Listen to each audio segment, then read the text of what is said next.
अस्सलाम वालेकुम क्लास 9। आज हम एक्सरसाइज 6.2 का क्वेश्चन नंबर 5 सॉल्व करेंगे। In a right angle triangle ABC, हमें एक राइट एंगल ट्राइंगल गिवन है ABC। राइट एंगल ट्राइंगल है, इसका मतलब इसमें एक एंगल जो है वो 90 का है और एंगल B जो है M angle B is equal to 90। B पे हमें एंगल 90 गिवन है and C is an acute angle of 60 degree. C पे हमें एंगल गिवन है 60 डिग्री। 60 डिग्री है, इसको एक्यूट एंगल कहेंगे क्योंकि ऐसा एंगल जो 90 से लेस हो उसे हम एक्यूट एंगल कहते हैं। तो यहाँ पे जो 60 है वो 90 से लेस है, तो इसका मतलब ये है हमारे पास एक्यूट एंगल है। Also sine M angle A is equal to A divided by B, then find the following trigonometric ratios. जो नीचे दिए गए हैं हमें ट्रिग्नोमेट्रिक रेशियोज, हमने उनकी वैल्यूज फाइंड करनी है। हमें क्या क्या गिवन है, एम एंगल बी गिवन है 90 degree, M angle C given है 60 डिग्री। एम एंगल ए नहीं गिवन हमें, तो पहले हम एम एंगल ए फाइंड करेंगे। एम एंगल ए फाइंड करेंगे तो ये हमें पता होना चाहिए कि एक ट्राइंगल में, एक राइट एंगल ट्राइंगल में तीनों एंगल का जो सम होता है वो 180 के इक्वल होता है। यानी कि तीनों angles M angle A plus M angle B plus M angle C, इन सब को हम ऐड करेंगे तो हमारे पास 180 के इक्वल आंसर आएगा। यानी कि M angle A, M angle B plus M angle C, हम इन तीनों एंगल को सम करेंगे तो हमारे पास 180 के इक्वल आंसर आना चाहिए। तो एम एंगल ए हमने फाइंड करना है, तो ये एज इट इज रहेगा। एम एंगल बी क्या है 90 डिग्री, एम एंगल सी है हमारे पास 60 degree is equal to 180 degree. M angle A दोनों को ऐड कर देंगे तो 150 degree is equal to 180 degree. अब हमने एम एंगल ए की वैल्यू फाइंड करनी है, तो 150 यहाँ पे प्लस हो रहा है, इक्वल के इस साइड पे जाके माइनस हो जाएगा।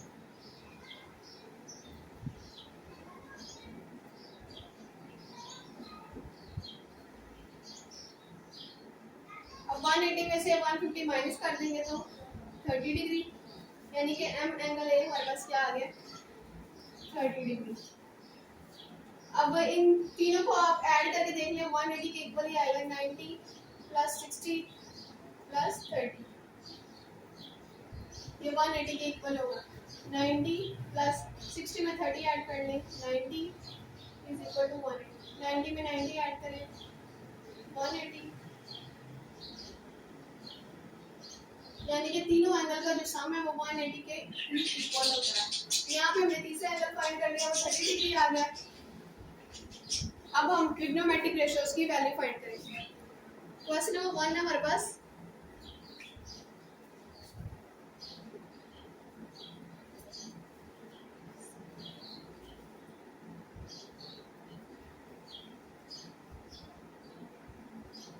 हमने इसकी वैल्यू फाइंड करनी है M B C, M side B C और साइड ए बी। यानी कि बी सी ये वाली साइड, तो बी सी इस साइड की वैल्यू क्या हमारे पास ए, तो इस साइड की जगह पर इसकी वैल्यू क्या आ जाएगी A divided by side A B की वैल्यू क्या हमारे पास ए बी की वैल्यू हमारे पास सी, इसकी वैल्यू आ जाएगी सी। क्वेश्चन नंबर 2 है cos 60 डिग्री।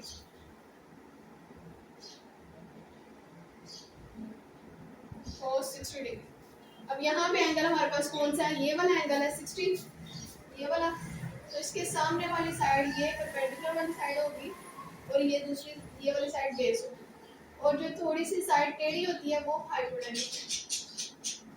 सिर्फ इन दो साइड्स में से हमने डिसाइड करना था कि परपेंडिकुलर वाली साइड कौन सी होगी और बेस वाली साइड कौन सी होगी। हमारे पास एंगल 60 था, तो इसके सामने वाली साइड ये परपेंडिकुलर होगी और ये बेस होगी। तो cos का फार्मूला क्या होता है हमारे पास, cos 60 degree is equal to, cos का फार्मूला हमारे पास था बेस ओवर हाइपोटेनस। बेस की वैल्यू क्या है हमारे पास a और हाइपोटेनस की वैल्यू क्या है हमारे पास b। cos 60 की वैल्यू हमारे पास आ गई है a by b। Question number 3 है tan 60 डिग्री। यहाँ पे भी एंगल 60 है तो इसके सामने वाली साइड, ये वाली साइड परपेंडिकुलर होगी और ये वाली साइड बेस होगी और ये हाइपोटेन्यूज। अब tan का फॉर्मूला क्या होता है हमारे पास, परपेंडिकुलर ओवर बेस। तो परपेंडिकुलर क्या हमारे पास c, तो उसकी वैल्यू पुट कर देंगे c, और बेस की वैल्यू क्या हमारे पास a।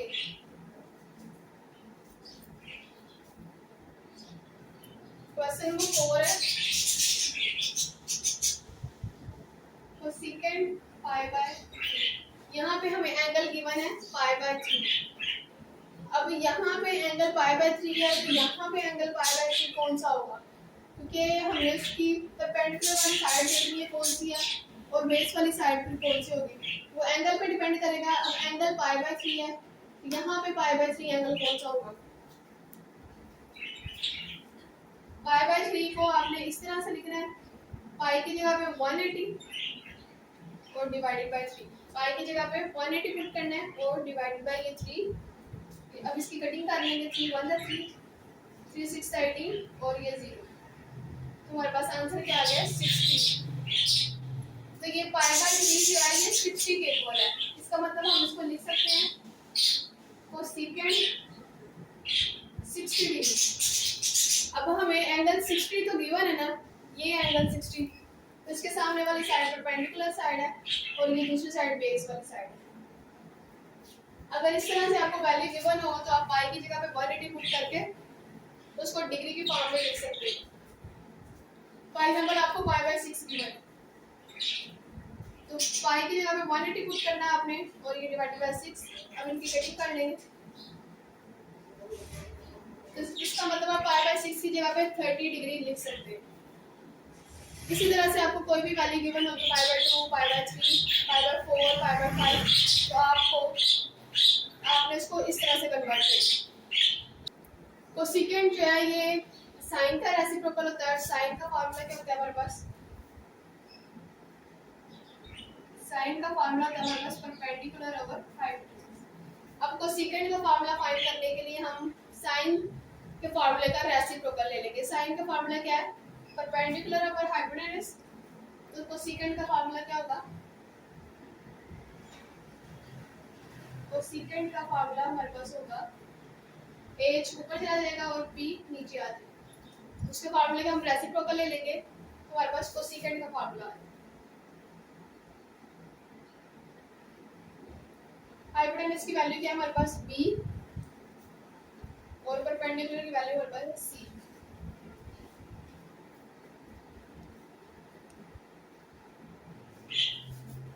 क्वेश्चन नंबर 5 है cos 60 degree.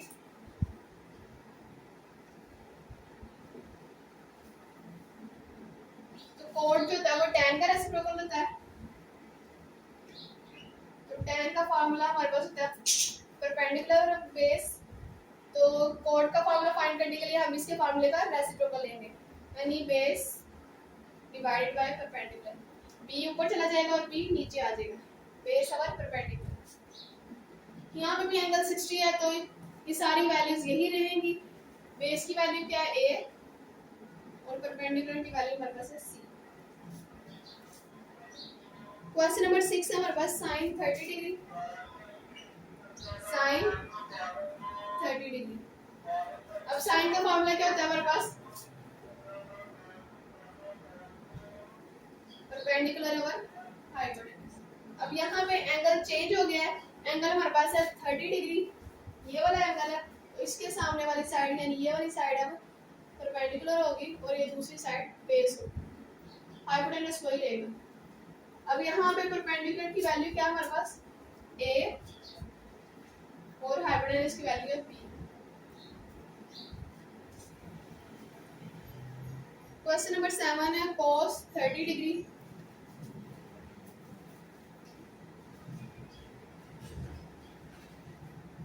cos 30 degree, cos का फार्मूला क्या होता है हमारे पास, बेस ओवर हाइपोटेन्यूज। यहाँ पे भी एंगल 30 डिग्री है तो इसका मतलब परपेंडिकुलर वाली ये वाली साइड होगी और ये बेस वाली साइड। बेस क्या है हमारे पास सी और हाइपोटेनस क्या है बी। तो cos 30 डिग्री हमारे पास क्या आ गया सी बाय बी।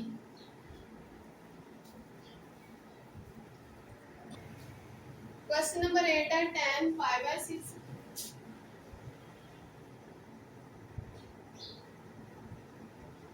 अब यहाँ पे भी पाई बाय 6 एंगल आ गया हमारे पास। हमारे पास यहाँ पे पाई बाय 6 एंगल तो है ही नहीं है, तो आपने पाई बाय 6 को देख के परेशान नहीं होना, इसको कन्वर्ट कर लेना है।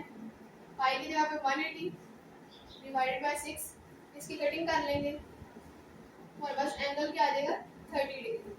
तो हम यानी कि पाई बाय 6 को हम क्या लिख सकते हैं 30 डिग्री, इसको हम लिख लेंगे tan 30 डिग्री। अब एंगल हमारे पास 30 डिग्री तो है ना, तो tan 30 इसका फॉर्मूला क्या होता है, tan का फॉर्मूला हमारे पास क्या होता है परपेंडिकुलर ओवर बेस। लेकिन यहाँ पे एंगल चेंज है, एंगल 30 है, तो परपेंडिकुलर और बेस वाली साइड भी चेंज होगी। ये 30 है, इसके सामने ये वाली साइड परपेंडिकुलर होगी और ये वाली दूसरी साइड बेस होगी और ये हाइपोटेनस। यहाँ पे परपेंडिकुलर की वैल्यू क्या है हमारे पास a और बेस की वैल्यू है c। क्वेश्चन नंबर 9 है हमारे पास सीकेंट 30 डिग्री। सीकेंट जो होता है वो cos का रेसिप्रोकल होता है, तो सीकेंट का फार्मूला फाइंड करने के लिए हम cos के फार्मूले का रेसिप्रोकल लेंगे। इसका फार्मूला क्या है हमारे पास b by h, तो सीकेंट 30 का फार्मूला क्या होगा h by b, यानी इसके फार्मूले का रेसिप्रोकल लेंगे तो हमारे पास सीकेंट का फार्मूला आ जाएगा। एंगल 30 है तो वैल्यूज यही रहेंगी, तो हाइपोटेनस की वैल्यू हमारे पास है b और बेस की वैल्यू है हमारे पास c। क्वेश्चन नंबर 10 है cot 30 डिग्री। cot जो होता है वो tan का रेसिप्रोकल होता है और tan का फार्मूला हमारे पास है परपेंडिकुलर पर बेस। तो cot का फार्मूला फाइंड करने के लिए हम tan के फार्मूले का रेसिप्रोकल लेंगे, b ऊपर चला जाएगा और p नीचे आ जाएगा। एंगल 30 है तो वैल्यू सेम रहेंगी, बेस की वैल्यू क्या है हमारे पास c और परपेंडिकुलर की वैल्यू है a।